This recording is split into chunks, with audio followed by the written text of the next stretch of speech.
Olá, oitavo ano, tudo bem? Vamos dar continuidade aos nossos estudos sobre os fenômenos da natureza, capítulo 1.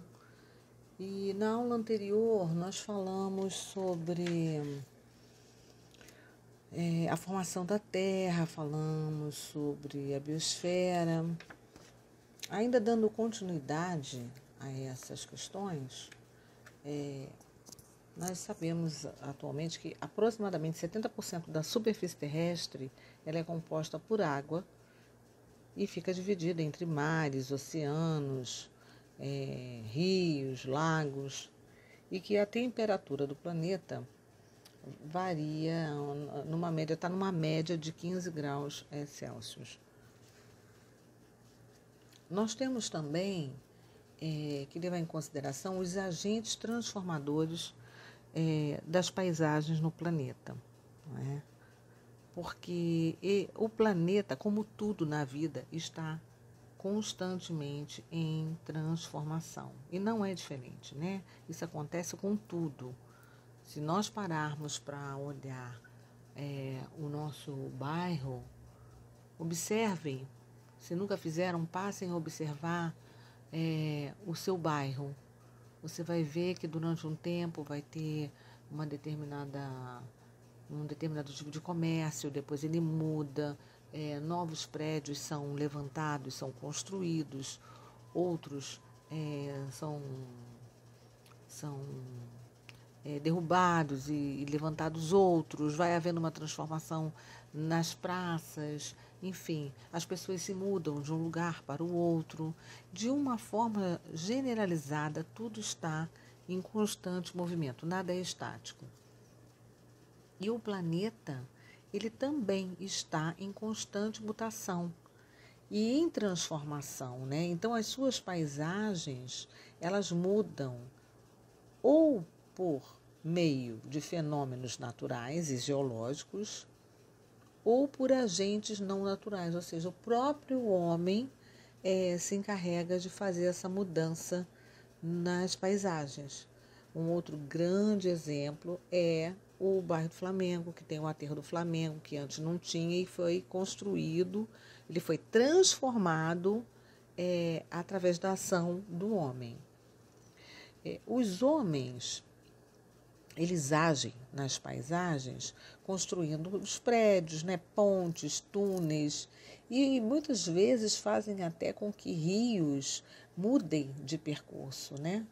Além disso, não podemos deixar de refletir sobre a questão do desmatamento, né? Incêndios que são gerados nas florestas, e isso é muito noticiado nas mídias.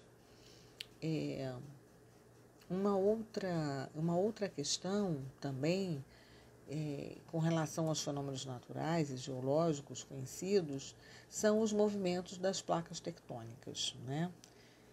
Esses movimentos constantes formam um fenômeno que nós chamamos de vulcanismo. E os grandes vales, as cadeias de montanhas, que vão realmente causando grandes transformações na natureza. Um outro agente também transformador nas paisagens, além desses que eu já comentei com vocês, nós temos o clima. Pois, assim, algum tipo de mudança climática, ela pode, de fato, desencadear mudanças, alterações na vegetação, não é? Até mesmo nos movimentos migratórios dos animais, né? E chegando a casos extremos até que podem até levar à extinção dos mesmos. Bom, na apostila de vocês, na página 3, tem até uma curiosidade lá que fala sobre o deserto do Saara, que os estudos mostram que esse deserto, há milhares de anos, em sua maior parte, era uma grande floresta quente e úmida, mas que com o passar dos anos, esse território ficou com um clima cada vez mais seco e ficando menos propenso à vegetação e à sobrevivência de animais naquele local, né? Bom, mas com relação às placas tectônicas, gostaria aqui de fazer uma abordagem com vocês, porque o que são as placas? Elas são porções da camada externa da estrutura terrestre, né? A qual nós chamamos de litosfera, onde estão localizados os continentes e oceanos.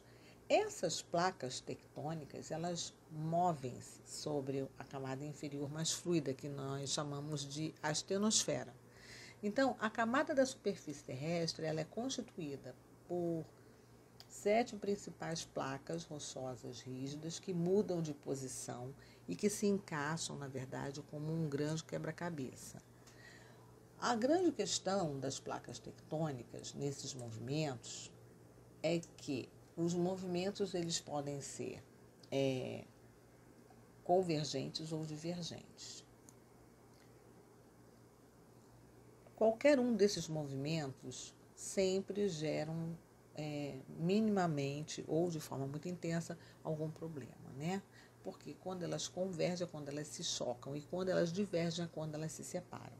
Então, o movimento dessas placas podem ser esses convergentes, né? Quando elas se movem uma contra a outra, e quando elas se afastam, os divergentes, esse movimento, por que eu falei que vai dar algum tipo de problema de alguma forma? Porque o movimento das placas é que são responsáveis pelos vulcões, pelos terremotos e pelos tsunamis. Então, assim como a formação dos continentes e mares, a formação também das cadeias de montanhas, como eu já havia falado anteriormente, que se situam sobre essas placas. Então, as placas é um conceito de que trata a história geológica da Terra, não é? Então, nós temos algumas placas que se destacam, como a eurasiática, nós temos a arábica, a indiana, a americana, a dinástica, a caribenha, não é? A norte-americana, a australiana. Nós temos essas placas, as grandes, e que elas, em algum momento, elas podem trazer ou causar algum tipo de mudança brusca ou não para o planeta.